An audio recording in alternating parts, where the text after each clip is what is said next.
Good evening, everyone, and welcome to Etcetera with the Woodards. I am your host for this evening, Craig Woodard Sr., and this is episode 78. This is going to be a fantastic episode. I got to tell you, I'm bringing in one of my friends I've known for over 10 years, and she just does incredible work. Her name is Sara Battaglia. She is the owner of Dancing for a Different Sarah. Thank you so much for joining us. I know you're so busy, but thanks for joining me tonight.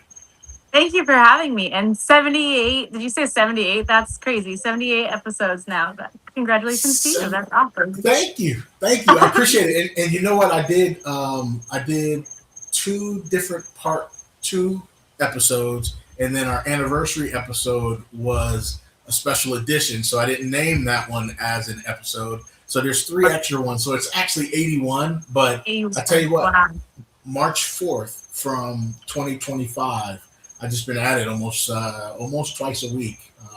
It wasn't like that at the beginning, but it's been picking up steam, and I love it. I love it. So That's you are awesome. on episode 78, my dear. So this is Awesome. great. Thank you for having me. Yes, absolutely. So this was a no-brainer for me to think about because etc. We talk about just about everything on this particular show, and I was like, this is an important time for me to bring Sara on to talk about what it is her passion is, what you do, how you got involved. Take me back. You own a dance studio.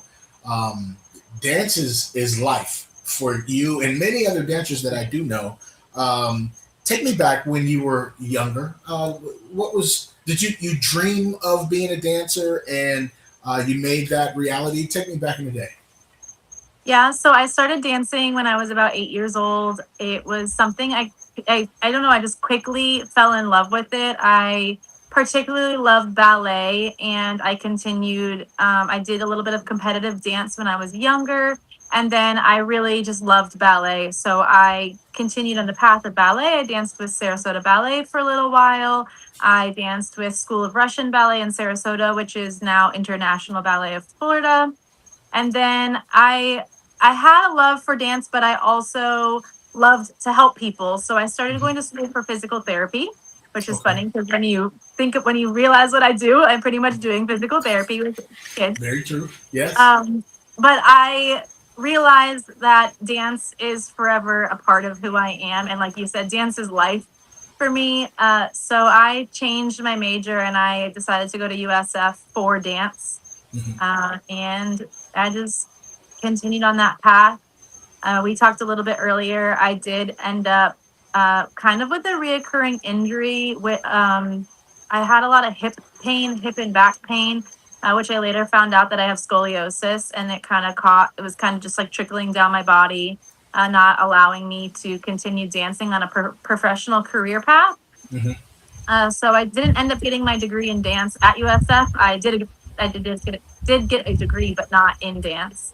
Okay. Um, and it kind of led to what I'm doing now, which is a whole story within itself of how we came about. But Yeah. Yeah. yeah, so Yeah. Tell me a little bit when and you said you got in a car accident and that's when you found out that you had scoliosis, which prevented you from having that professional dance career. I mean, dancing since 8 and having that as one of your dreams, and then having that car accident and finding out that you do have scoliosis, which is preventing you from moving forward like you want to. Um, what did that feel like? Like how did you process that, and how did you think about going forward? yeah, so I had some like reoccurring hip pain pretty much in high school throughout college. It was just like they have something called snapping hip syndrome. It's like Uh, tendonitis in your hip, okay. basically. And it that's what doctors just kept telling me. Oh, you have tendonitis, tendonitis, tendonitis. And then I was actually just stopped at a stoplight one day, and somebody slammed into the back of me, totaled my car. Mm. But I ended up having X-rays and things after that car accident. And when I was seeing doctors for the pain that was associated with the car accident, they were like, has anyone ever told you that you have scoliosis? And I was like, no, which is funny because no one really looked at my back prior. They were all just looking at my hips. Okay. And I was like, well, that trickle down into my hips and cause hip pain? And they were like, absolutely. Wow. So I tried, I did physical therapy several times. I still to this day see a chiropractor every week because of back and hip pain. And as you know, I just had a son, so that Yeah. that can cause back pain within itself. Absolutely. But it was definitely hard to process. But like I said, it was kind of reoccurring pain and pain that no one could really pinpoint. Yeah. So when I found out, I was like, well, this makes sense now. Now I kind of have an answer to what was causing so much pain, and kind of already inhibiting my ability to dance fully. So it was kind of, I mean, it was a little upsetting, but at the same time, it was like, well, I have an answer now. And I didn't have an answer for a very long time of like what was causing problems. Right. So it was definitely a thought of like, well, now what do I do? Because my career path I was supposed to dance professionally. Yeah. And I did dance a little bit professionally, but not to the extent that I had hoped to. Right. And even Right. then I had pain. I had Yeah. pain when I was dancing professionally too. And So you push through it. Yeah.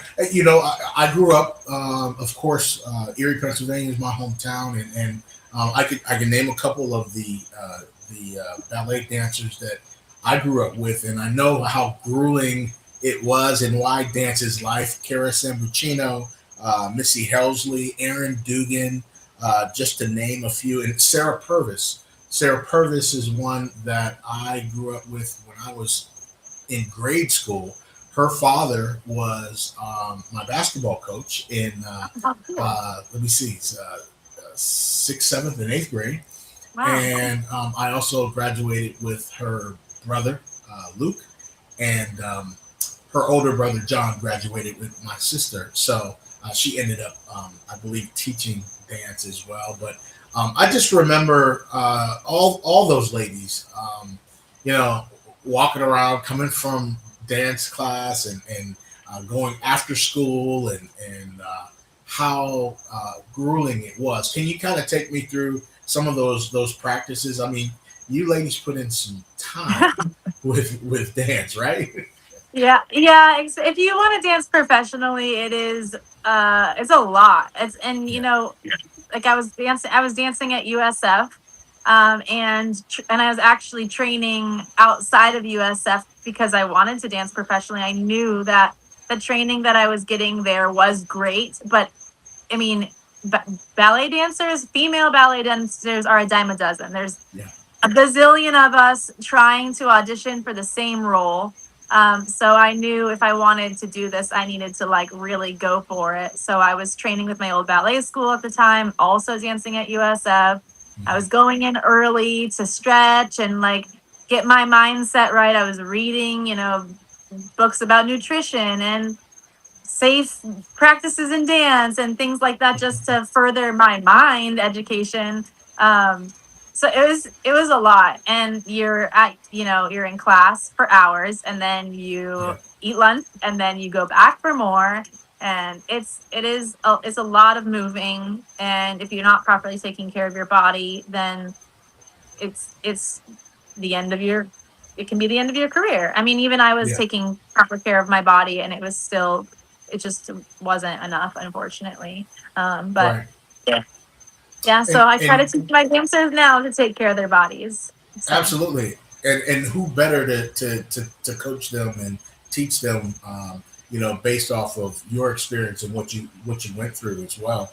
Um, that also led to a very, how can I say this, rewarding career that you have right now. And I say that because um, I love having you as a partner. I love having you as a friend, and we've had this professional relationship for, we were just talking about this, 10 years now. yeah, Back in 2016, I put on the very first buddy walk that we had with another organization here down in Tampa, and you were one of the vendors, and you had how many dancers there? I don't remember, but it was probably like 6 to 10. We were so small. We Yeah, barely existed yet, and you guys picked us up. It was awesome. I think it was like one of the first performances we ever did. We danced at the Buddy Walk. It was cool. yeah. I want to. Now we're talking about that. I want to share my screen real quick. I want to go to uh, this video really quick and just kind of get your thoughts.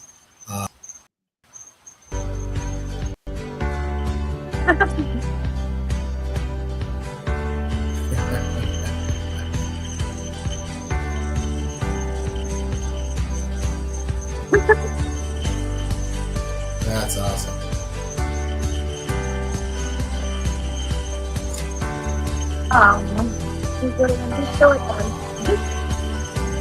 Wow.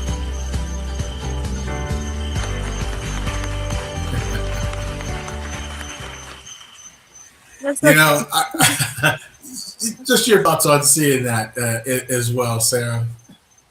yeah, I mean, that's crazy. It feels like that was just literally yesterday, but like two of the three dancers are still with us, and looking at how little they are in that video versus now, they're like adults now. They're like full grown teenagers. It's crazy. But I do love what I do. Like you said, it's a rewarding career. Yeah, It's not what I anticipated for my life, but I wouldn't have it any other way. I love it. yeah. So Well, and the other thing that makes you extremely unique here in the Tampa area, and I don't know if they have any dance studios in Erie, Pennsylvania that are like this, but you're very unique because you teach children of all abilities. Dancing Without Limits. You specialize in catering to kids with special needs and other disabilities. I like to call them disabilities. You know how I do. But uh, that's where our partnership came in. You're on the board of directors as well for the Down Syndrome Association of Tampa Bay. For those of you that don't know, I'm the executive director and president, and Sarah has been on the board for the last couple of years, and she runs Dancing Without Limits, a class for us every Saturday, and it continues to grow. And you have between 5 to 10 to 12 kids every Saturday, and that's time that their parents have to take out of their schedule to bring them there. It's a short class, but by all means, you have to get there. You know what I mean? And can you talk about that class? Talk about our partnership and what drives you to want to give back to the special needs community. yeah, so when I started Dancing for a Difference, the original idea of inclusion was not on the forefront of my brain. I wanted dance to be affordable. My mom was a single mom paying for my dance, so my main focus was affordability. Um, we slowly had kids with special needs joining our classes, and I'm like, I don't know anything about autism or anything about Down syndrome or anything about cerebral palsy, but I'll learn and I'll see how to accommodate each child. So it kind of grew just like from that, just me saying like, yeah, sure. I don't see why they can't dance. Like, why would who am I to stop the child from enjoying a dance class? So that's kind of where I met you, I think, at Buddy Walk, as we were trying to include that idea of inclusion and Mhm. acceptance of all abilities. So we are all inclusive. All of our classes welcome kids of all abilities. The Saturday All Abilities No Limits class, we started with you guys because we did that pop-up class with teens and adults, Yeah, and everybody was like, I love this. Do you have something for us? And I was like, we have classes, they're all inclusive. right. However, they are young kids, and you guys had some younger kids already in our classes, like Charlotte. I was already taking classes with us and stuff. but there Hmm. wasn't a class for teens and adults. So that's kind of where the idea for the Saturday All Abilities class that we partner with you guys for Yeah. um, kind of came from. Yeah. And yeah. So, as we were talking, of course, my bias comes out. You're the only dance studio I really pay attention to. But there are a lot of dance studios here in the Tampa area. I know Yeah. there's a ton in the Erie, Pennsylvania area, but I have not heard of any other dance studios that really take it to the level that you do of um, inclusive classrooms with dance classes, rather, with you know individuals blessed with Down syndrome, those touched with autism and other special needs, to be probably the main dance studio that caters to special needs in town. How does that feel for you? I mean, you got to be elated to have been the front runner in starting this, right? Yeah, absolutely. I mean, it's kind of a double-edged sword because I feel it's awesome that everyone is coming to me and we get to serve these families and these populations, but it also is kind of sad that we're one of the only options. Yeah, There should be more options, and we have people who drive to right. come to us because there's nowhere else for their child to go. And that, so it's like I said, it's amazing that we get to serve those families and we absolutely love serving those families, but it's also it's sad and disappointing that other studios haven't taken even the thought to Hmm. try to start a program or accommodate Right. kids. Yeah. So Um, Two questions. When you were dancing, was dance for you therapeutic? oh yeah. And do you think that it's therapeutic for dancers now? Yeah, absolutely. I think it definitely depends on where you're dancing because it Mhm. can be the opposite of therapeutic. I had a sort of rough start with my dance career as far as if you want to call it therapeutic. But I did end up International Ballet of Florida kind of became my second home and second family, and I loved it there, and it was therapeutic for me. It was very intense, and for me I needed that. I needed structure, I needed something to push myself. Um, it, it was just a positive environment for me. At Dancing for a Difference, we do structure things a little bit differently.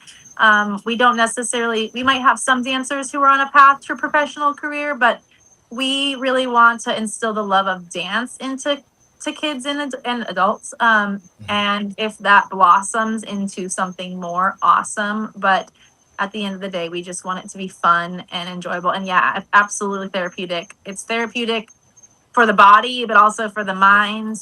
And having it an inclusive environment, it's teaching other kids to interact and include kids who may be a little bit different from them, and understanding, just everybody communicates differently. Everybody looks a little bit different. Like we're all just a little different, but we all Yeah, fit. We all fit together. So yeah. yeah, therapeutic in many ways. And that's very, very important, especially in our world with Craig Jr. being blessed with Down syndrome and him fitting in with the typical kids on a day-to-day basis at school. He plays buddy baseball. There are a couple kids on that team blessed with Down syndrome, but there are other special abilities there as well. So to have some typical kids that mix in with our children that were um, blessed with a certain special need, I think teaches a lot of life lessons. When we talk about buddy baseball, Craig just finished his eighth season, Aw. and I tell you what, the buddies. If you guys don't know what buddy baseball is a league that Russ Oberbrockman came up with his board of directors years ago, and they have kids that have special needs that want to play baseball, and they have a buddy with them that goes up to help them bat, that helps them run, that's out in the Incredible. outfield with them. It's pretty cool. And I just give hats off to a lot of the buddies out there that give up their time to come out and spend time with these kids in this league. It is definitely hats off to the parents, and it lets me know that there are still some great parents out there that are doing the right thing and raising their kids well. We talk about uh, dance is life, and that's a saying that dancers understand. you know, um, what all is put into, especially if I mean, there's one thing if you're doing it as a hobby, if you're doing it, um, you know, you're taking up dance because you like it, and then you have I'm doing this because I want to be a professional dancer when I get older. You know, there's different levels to this, but when we talk about dance is life, what does that mean from a dancer, from you? What does that mean? I think every dancer probably would say something very different. But for me, I don't know. I like I said before, I kind of was planning on going down a path where my life didn't really have much dance in it. I was going to be a physical therapist, which meant I could have been working with dancers, obviously, Yeah. but not a whole lot of dancing for myself. And I had like a realization of like this is not what I want. There's not a Hmm. day in my life that like dance does not somehow appear in it. Even on my days off, I'm like, oh, this song. We drive back down the street, and I'm like, that would be a good place for a dance studio. Like, there's just, I don't know. It's just, there's always something, even like I said, on my days off or I'm on vacation, whatever, where I'm like, dance is just such a huge part of me. Yeah. And, I have graduating seniors and I talk to them often. And, one in particular is like, well, I'm not going to dance after I graduate. And I'm like, don't say that. Like, it becomes a part of you. And like, it feels like for me, it felt like something was missing when Mhm. I like remove it from my life. Yeah. So I feel like a lot of dancers kind of get into that, like especially when you've been doing it for so long. Hmm. Uh, Hmm. I don't know what it would be like to remove it from my life. Yeah. When I'm sad, I want to dance. When I'm happy, I want to dance. So I don't know. That's awesome. We when we're talking about dance, I know a lot of people out there are only thinking ballet, but Mhm. you teach a number of different styles of Yeah. dance. Talk about those particular styles that you teach at your dance studio. Yeah, so I personally teach a lot of ballet classes because that's where my heart lies. I also teach lyrical and jazz. The studio also has acro. We have hip hop. We have lyrical. We have point. We have musical theater. We have, I don't know. The list goes on. We have a lot of different genres of dance, and we try to make it basically whatever. We have kids who are high energy and enjoy hip hop or acro, and we have kids who need the more focused genres like ballet, where you're kind of standing at a bar and it's like it's more focused. It requires Yeah. more focus. So we have lots of different genres, and we try to accommodate each child wherever they are enjoying themselves most. Yeah. So, I don't know if you know the numbers offhand, but can you talk about your staff? How many you have on staff, and how oh. many members do you have that you service? Staff, I want to say we have like 10 to 12 Okay. staff members now. Some of them are completely volunteer and Hmm. some of them are paid staff. We also have under our staff, we have a group of teenagers, kind of like buddy baseball, who Hmm. function as buddies in our dance classes. They are all volunteers that are training to be basically teachers one day. They do get discounts on their tuition for helping in Oh, nice. classes. Yeah. So it's kind of a good way for them to like learn to be teachers, but also help with their own dance tuition. Hmm. As far as dancers, we have 340-ish dancers Wow. registered right now. Yeah. It That's a grows far every year too. that's a far cry from between 6 and 10. Yes. Yeah. Yeah. Wow. So I mean, when we first opened, we were down in a different unit and we only Yeah, had one room. I don't know if you recall that. That was I do. I want to say like 5 or 6 years ago now. Yeah, yeah. Um and we kind of plateaued. We couldn't grow anymore because we only had one room. Hmm. So now we have two large rooms and a small room, Yeah, and we honestly need more than that. yeah. So And I remember I came to, I believe, your grand opening. One of the grand openings I came to. I remember that. yeah, Wow, it's just it's wonderful to see you grow, and you do a lot of different shows around town. Talk about some of those that come up. yeah. So we also have several performance teams. One of them is actually we call it our No Limits team, and it's a team of dancers of all abilities. We perform basically anywhere in the community that asks us to. Yeah. Strawberry Festival, the State Fair, the Hillsborough County Fair. We perform monthly at a nursing home. And then we were just at Evolve School of Learning, which is a school for kids of all abilities. And that was really cool because the kids got to watch a performance. And then we actually did like a fun song at the end where the kids could get involved and dance too. So, um, that was really cool. But Yeah. we just perform wherever wants us, basically.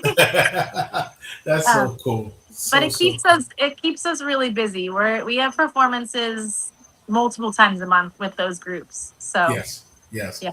And just in case people didn't think you could be any busier, a little over a year ago, you got married and you just had your first son, Yeah. Mateo. How is married life and being a first time mom? It's amazing. I love it. We are just absolutely in love with Mateo. He is the little baby. He comes to the studio with us all the time. Yeah. The kids love him. The girls were a little disappointed it was a boy, but boys dance too, you know. That's So, right. That's right. but it's great. He's a sweet little baby, and we're super in love with him. So, yeah. Yeah, I wanted to touch on that too. When we talk about dance, dance is not just for females. Dance is for everyone, and you have males in a lot of your different dance classes. Am I right? Yeah, yeah, we have a lot of boys. And actually, the Saturday All Abilities class, I want to say, has like several boys in it. Hmm. Um, and then our acro, our hip hop, those are definitely like popular classes for our boys. We also have a boy on in our team who loves ballet. He tries to get every guy he sees to join ballet. Yeah, So yeah, I mean, it's not just for girls, boys dance too. So yeah, yeah, yeah, absolutely. yeah. Lastly, if there is someone out there that um, loves dance but has not got involved in it, or someone that's looking for an extracurricular activity and has not chosen dance, um, what advice can you give to either A, that individual, or B, maybe the parents to let them know, hey, come on this side, come on the dance side? What advice would you give them? um, oh, that's such a good question. Thank you. Dance has been such a big part of my life. It's literally the reason like I am who I am. It helped me grow confidence. It helped me. I own not only a nonprofit but also I own other businesses. It's such a good outlet for all kids, all abilities. It helps them grow in many ways. So I mean, try it. That's what I would say. I would say try a class, see if they like it, and hopefully you can watch them grow to love it and grow as a person through it. Awesome, great advice, Sarah. I really appreciate you joining me tonight. I really do. Best of luck. We will talk very soon, but thank you for joining me tonight. Okay. Yeah, thank you so much for having me. Absolutely. All right, everybody, we're going to wrap this up. This was Etcetera with the Woodards. For Sara Battaglia, I'm Craig Woodard Sr. Good night, and we'll see you next week. Good night.